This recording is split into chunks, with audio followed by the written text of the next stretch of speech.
All right, guys, today I want to basically explain a bit more about the pros and cons of working in digital marketing. Um, it's it's quite a common question that gets asked, so I thought I'd explain it.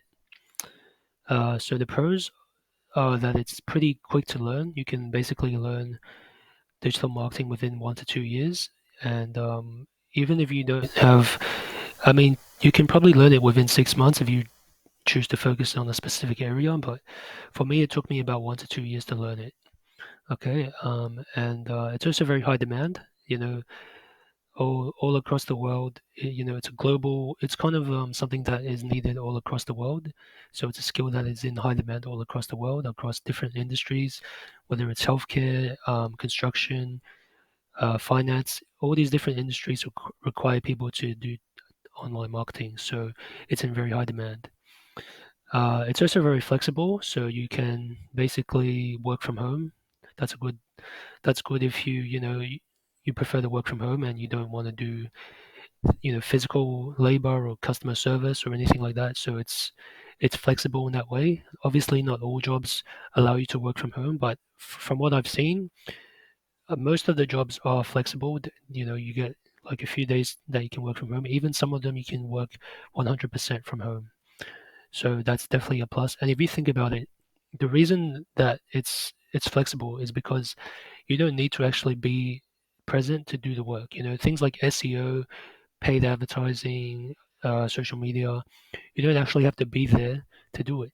It's not like compare it to something like roofing or customer service. You actually have to be there. But for digital marketing, you just have to be in front of as long as you're in front of a computer, you can do it. So it's very flexible. I already mentioned it's needed globally. Another pro is that it has a lot of transferable skills. So if you choose to pursue a career in project management, sales, even graphic design, copywriting, business skills, there's a lot of transferable skills. So that's definitely a plus.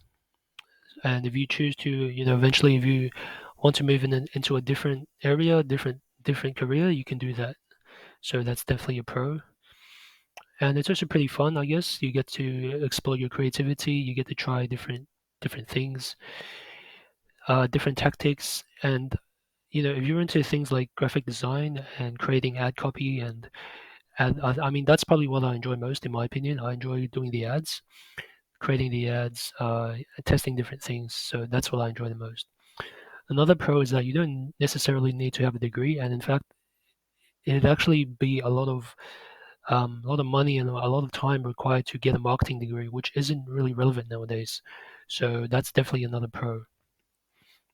And finally, the last pro is that there's many options that you can specialize in.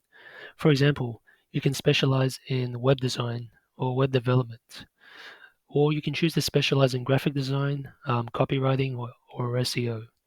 So there's many different paths you can take.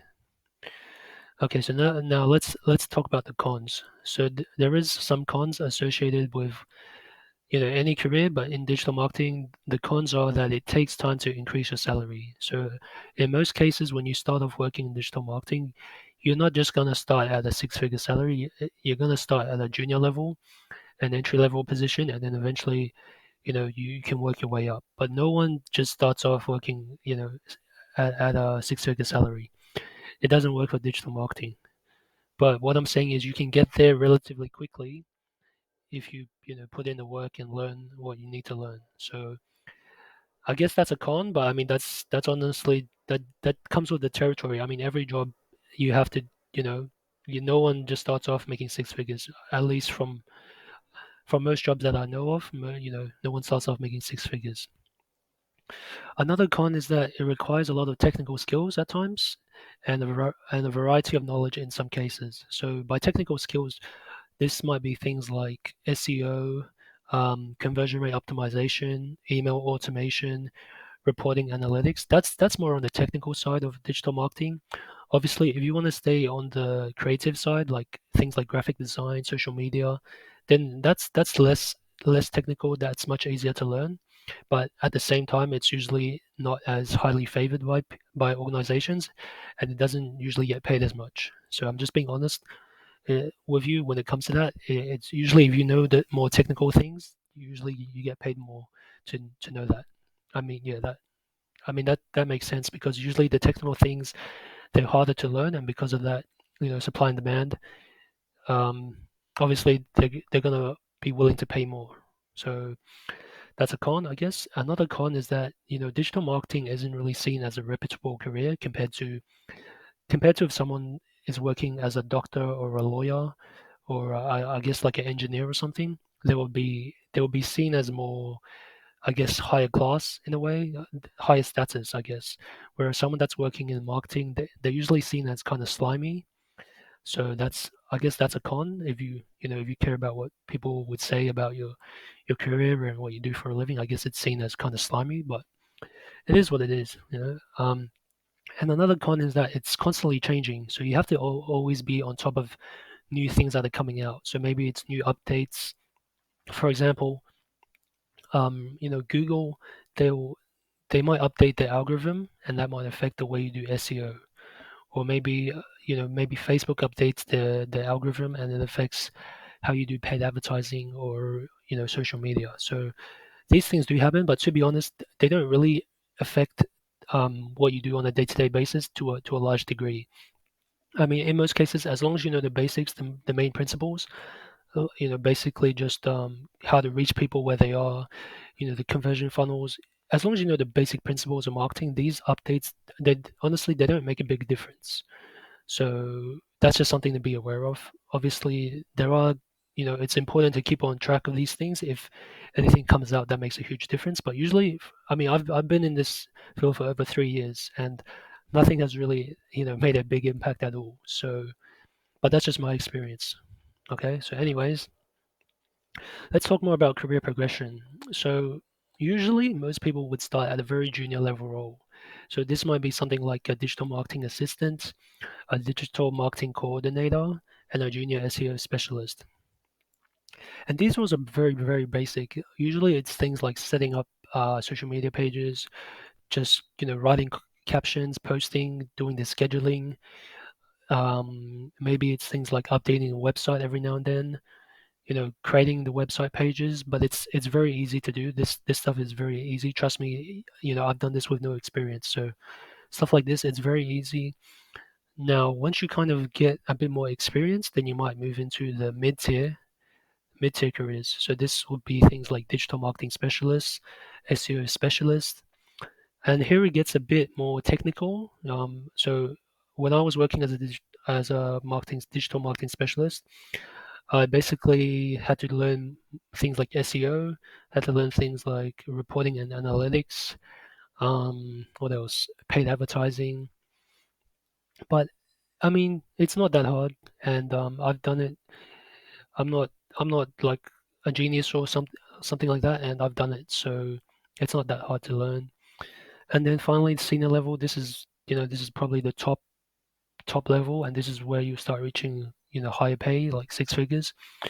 And this actually gets easier. Surprisingly, it gets easier. So you would think as you increase in your skills, things will get harder, and it does kind of get harder from entry to mid tier. But once you get to senior level, it actually gets easier because the way that works, and it might sound confusing to some, but the way it works is that usually these are less kind of high budget companies and they're usually smaller businesses. But once you get to bigger businesses, they usually have more budget. So essentially, it's like if you buy a bottle of water, right? If you go to your local shop, you go to your local grocery store and you buy a bottle of water, maybe it costs $2. But if you go to the airport and you buy a bottle of water, it costs maybe $6 or $7. It's the same bottle of water, but because the location is different, they charge you a lot more. That's exactly kind of the same way it works when it comes to digital marketing. Is you can probably be doing the same thing at a small company, and then you go to a big company and do the same thing, and they pay you like twice as much. So that's the way it works. It's actually kind of like a hack, but that's how that works. But what I will say is that once you get to a senior level, that it might get a bit more technical in some aspects, and you might have to be in charge of actually managing more people, which is what I've done. So that I will say, usually there's less work involved, but you have to be more hands-on, and you have to be more willing to learn technical things. Like for example, right, when I was working as a digital marketing specialist, it was pretty easy. But once I moved to digital marketing manager, I had to learn new software, things like Marketo, which I never learned before, things like Salesforce, and how to actually do the coding and that sort of thing. So it does kind of get a bit more technical in certain aspects. So that's just something to keep in mind. And usually there's two ways to progress in your career. Okay, so one way is to specialize in a specific area. So obviously, as you know, digital marketing isn't just SEO, right? There's other aspects. There's things like paid advertising, email automation, reporting analytics, etc. So usually, if you specialize in a specific area, like let's say you specialize in SEO, and you know everything about SEO, you've been doing SEO for 3 years, then you can actually progress your career and get paid more if you just specialize in that area. Now, the other way that you can specialize is through management. So if you take on more management responsibilities and you become a marketing manager or a director of marketing, you can get paid more for that as well. And that's actually the way that I kind of go for, because I think it suits me in terms of my career, and I just prefer the management way instead of the technical way. But obviously, it does help to have technical knowledge. So if you choose to go the management way, you you have to know at least the basics of everything, like email automation, paid ads, reporting analytics. You have to know the basics, but it's really more about, you know, taking on more responsibility, managing people, setting up the strategy, managing different tasks, and creating an actual plan. That's more management. Whereas technical is kind of where you're basically just you're basically the expert. So you're basically the expert for SEO, or you're the email automation expert, and people will go to you for any advice or directions if you choose to go the technical way. So those are the main two ways to progress. So let's look at a few examples. So for the specialist, no wait, for the management progression route, usually you start off as a digital marketing assistant, so 60 to 65,000, and usually you just do basic activities like social media, website updates, basic CRM, basic email automations, basic email campaigns. So it's about 60K, and then once you get more specialist, you'll start learning things like reporting analytics. Then it goes up to like 75 to 90, and then once you get more management experience and you start actually creating, things like marketing strategies, marketing plans, setting up the budget, things like that, then it goes to 100,000 to about 140,000. So that's basically how that works. Now, if you look at the specialist progression, usually you start off, let's say, for example, you start off as a junior SEO specialist. So you just know the basics of SEO. You're just doing it, simple things like blog content, maybe backlinks. Then you go to specialist, and that's when you start doing more complicated things, I guess. 301 redirects, things like that. And then you get to SEO manager, and I guess that's kind of like a management progression in a way, but because you're actually managing entire teams when it comes to SEO, but you at the same time you do have to be a specialist in order to manage other people as well, in order to see the different how everything kind of connects together. So yeah, that's basically it. So the two main ways to progress is either technical or management. Um, and then the pros and cons, like I mentioned, obviously, and yeah, that's basically it.